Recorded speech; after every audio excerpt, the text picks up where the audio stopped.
Assalamualaikum warahmatullahi wabarakatuh. Halo semuanya, perkenalkan kami dari kelompok 9. Pada kesempatan kali ini kami akan membahas materi yang sangat dekat dengan kehidupan sehari-hari, yaitu konsep warga negara digital dan juga masa depan kewarganegaraan.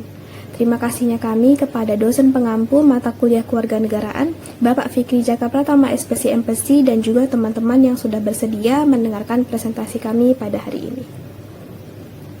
Sebelum kita masuk ke pembahasan, coba kita bayangkan sebentar, dari bangun tidur sampai mau tidur lagi, berapa kali kita membuka handphone? Mungkin puluhan bahkan ratusan kali. Kita mengecek notifikasi, mengirim pesan, scroll media sosial, belajar lewat YouTube, membayar makanan menggunakan kris, hingga berbelanja secara online. Tanpa kita sadari, hampir seluruh aktivitas tersebut dilakukan di ruang digital. Itulah yang membuat kita bukan hanya warga negara di dunia nyata, tetapi juga menjadi bagian dari masyarakat digital yang memiliki hak, kewajiban, dan juga tanggung jawab. Kita masuk ke latar belakang kewarganegaraan digital. Perkembangan teknologi digital telah mengubah hampir seluruh aspek kehidupan manusia. Jika dulu internet hanya digunakan untuk mencari informasi atau mengirim email, sekarang fungsinya jauh lebih luas dari itu, teman-teman. Internet telah menjadi bagian dari kehidupan sehari-hari, mulai dari bekerja, belajar, berkomunikasi, bertransaksi, hingga berpartisipasi dalam berbagai kegiatan sosial maupun kegiatan pemerintahan. Kita masuk ke contoh dalam kehidupan sehari-hari. Bapak dan Ibu dosen mengajar melalui Google Classroom atau platform pembelajaran lainnya. Orang tua kita mengirim uang melalui mobile banking. Kita sendiri mengerjakan tugas dan berdiskusi melalui aplikasi online, bahkan layanan administrasi negara seperti pembuatan SKCK, membayar pajak, atau mengurus berbagai dokumen kini dapat dilakukan secara digital, teman-teman. Namun, semakin besar manfaat teknologi, semakin besar pula tantangan yang kita hadapi, seperti penyebaran hoaks, penipuan online, kebocoran data pribadi, hingga cyberbullying. Oleh karena itu, setiap orang perlu memahami bagaimana menggunakan teknologi secara bijak, aman, etis, dan bertanggung jawab.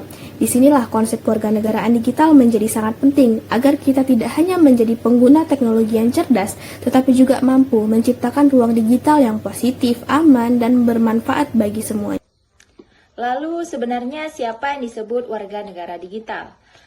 Warga negara digital adalah individu yang punya kemampuan, pengetahuan, dan sikap yang tepat untuk menggunakan teknologi secara efektif, aman, dan bertanggung jawab. Tapi, ini bukan cuma soal bisa main HP ya. Seorang warga negara digital itu aktif menciptakan lingkungan digital yang sehat, bukan sekedar jadi penonton. Contoh konkretnya, ketika kita melihat teman kita dibully di kolom komentar. Warga negara digital yang baik tidak ikut menghujat, tapi justru melaporkan konten tersebut atau memberikan dukungan. Nah, ketika menerima pesan WhatsApp yang berisi informasi dapat hadiah undian. Warga negara digital yang paham literasi digital tidak langsung percaya, tapi mengecek dulu kebenarannya.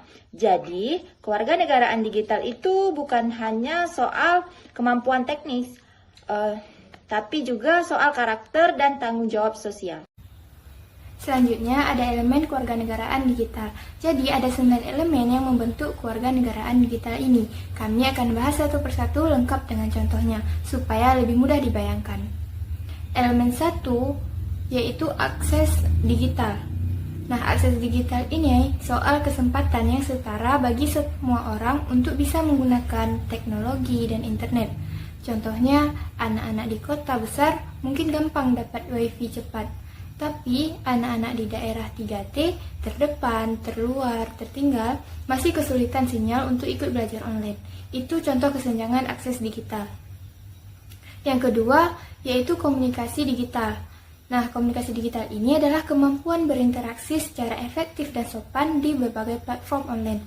Contohnya, saat chat dengan guru atau dosen lewat WhatsApp, kita tetap pakai bahasa yang sopan dan jelas, bukan singkatan gaul yang bikin bingung.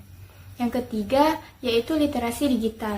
Nah, literasi digital ini adalah kemampuan mencari, memahami, mengevaluasi, dan menggunakan informasi secara kritis. Contoh nyatanya, saat lihat berita heboh di media sosial, kita cek dulu sumbernya, apakah dari media terpercaya atau cuma akun anonim yang menyebar hoaks. Nah, yang keempat, keamanan digital. Fokus pada perlindungan data pribadi dari ancaman siber seperti phishing dan pencurian identitas. Contohnya, yang pernah klik link kamu menang hadiah 50 juta yang dikirim lewat SMS tidak dikenal, karena itu biasanya modus phishing untuk mencuri data rekening kita. Kelima, hak dan tanggung jawab digital. Setiap pengguna punya kebebasan sekaligus kewajiban. Contohnya, kita bebas posting apa saja di media sosial, tapi kita juga punya tanggung jawab untuk tidak menyebarkan ujaran kebencian atau konten yang menyinggung SARA. Keenam, perdagangan digital. Kemampuan bertransaksi online secara aman dan bijak. Contohnya, sebelum belanja di marketplace, kita cek dulu rating toko dan ulasan pembeli lain supaya tidak tertipu barang palsu atau penjual bodong. Nah, elemen yang ketujuh itu kesehatan digital, menjaga keseimbangan pengguna teknologi agar tidak merusak kesehatan fisik maupun mental. Contohnya seperti membatasi waktu skor TikTok sebelum tidur supaya mata tidak lelah dan pola tidur tidak terganggu. Ini yang sering disebut dengan digital detox. Kedelapan itu keamanan sistem digital, melindungi perangkat jaringan dan data dari ancaman siber. Contohnya rutin update aplikasi dan sistem operasi HP, serta memasang antivirus supaya perangkat tidak mudah diretas. Kesembilan itu hukum digital, mengatur perilaku pengguna internet sesuai peraturan yang berlaku, termasuk hak cipta dan perlindungan data pribadi. Contohnya, tidak sembarangan download dan sebarkan film bajakan, karena itu melanggar undang-undang hak cipta yang berlaku di Indonesia. Baik teman-teman, di sini saya akan menjelaskan mengenai tantangan dan ancaman digital di era 2026. Nah, jadi teman-teman, kemajuan teknologi juga membawa tantangan baru yang tidak bisa kita abaikan. Ada kesenjangan digital, di mana tidak semua orang punya akses yang sama terhadap teknologi. Ada hoax dan informasi palsu yang semakin sulit dikendalikan. Nah, apalagi kan sekarang dengan kecerdasan buatan orang bisa bikin foto dan video itu palsu. Istilahnya itu kayak fake gitu kan. Belum lagi kan ancaman seperti cyberbullying, pelanggaran privasi, pencurian data, kecanduan teknologi, dan berbagai penipuan online mulai dari modus arisan bodong sampai investasi bodong yang menjanjikan untung besar bagi kita dalam waktu singkat. Nah, karena itu teman-teman, kemampuan berpikir kritis dan kesadaran akan keamanan digital menjadi kunci utama bagi setiap pengguna internet, termasuk kita semua yang ada di sini. Sekian. Sebagai warga negara digital, kita memiliki berbagai hak yang harus dihormati dan dilindungi. Hak tersebut antara lain hak atas privasi, hak memperoleh informasi yang benar dan terpercaya, hak mendapatkan keamanan digital, hak memperoleh pendidikan literasi digital, serta hak untuk menyampaikan pendapat secara bertanggung jawab di ruang digital. Dengan adanya hak-hak tersebut, setiap orang dapat memanfaatkan teknologi dan internet secara aman, nyaman, serta memiliki kesempatan yang sama dalam mengakses informasi. Namun, setiap hak selalu disertai dengan kewajiban. Sebagai pengguna internet, kita wajib menghormati hak orang lain, menjaga etika dalam berkomunikasi, tidak menyebarkan hoaks atau informasi yang belum terbukti kebenarannya, melindungi data pribadi milik sendiri maupun orang lain, serta mematuhi hukum peraturan yang berlaku di ruang digital. Sikap saling menghargai dan bertanggung jawab akan menciptakan lingkungan digital yang sehat, aman, dan bermanfaat bagi semua pengguna.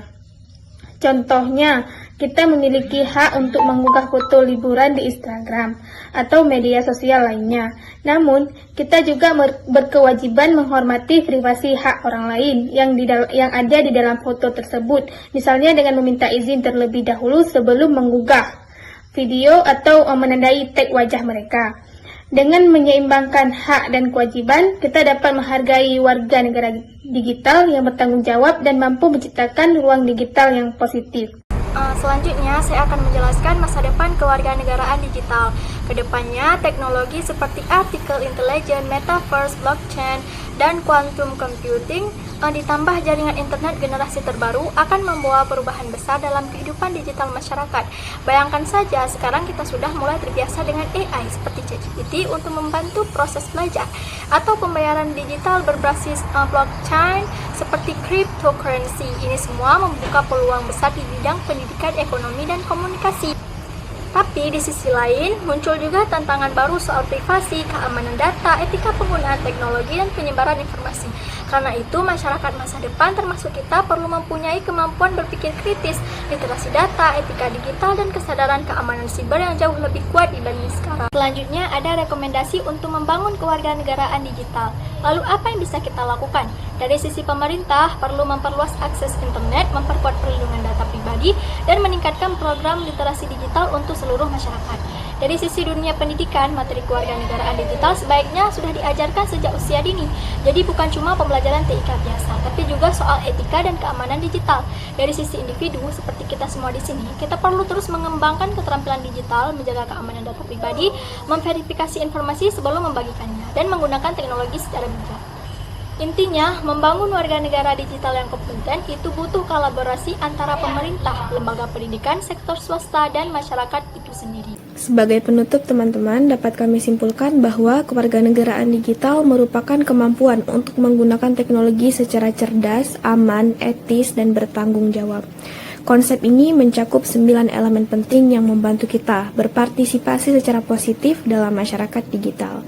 Di tengah berbagai tantangan seperti hoax, cyberbullying, pelanggaran privasi, dan ancaman cyber, setiap dari kita perlu memiliki literasi digital yang baik serta kesadaran akan hak dan kewajiban kita di dunia maya.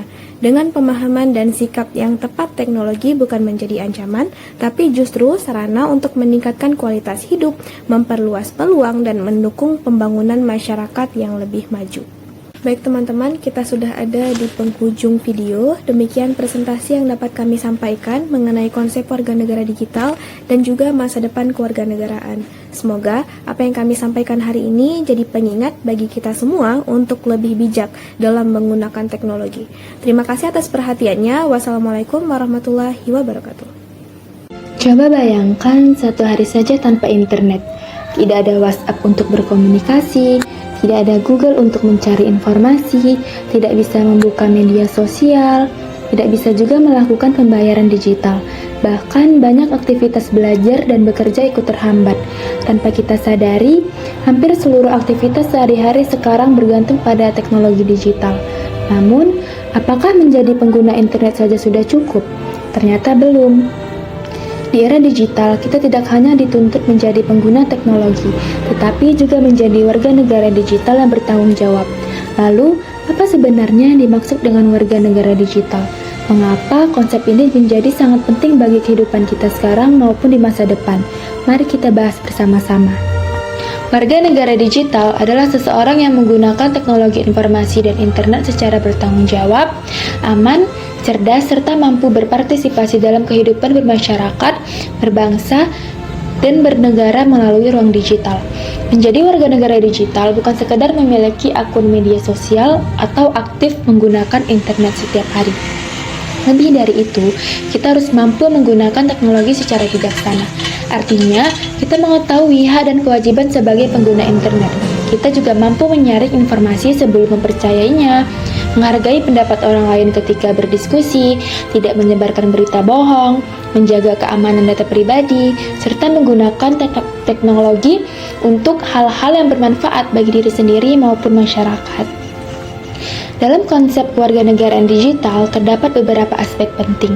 Pertama adalah akses digital, yaitu kesempatan setiap warga untuk memperoleh akses internet dan teknologi.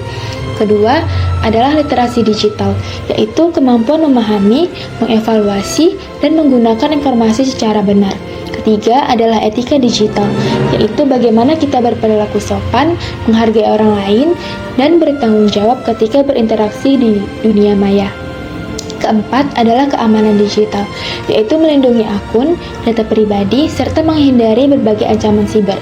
Terakhir adalah partisipasi digital, yaitu keterlibatan masyarakat dalam kegiatan sosial, pendidikan, maupun pemerintahan melalui teknologi.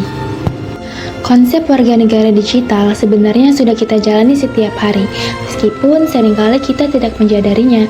Contoh pertama adalah layanan publik digital.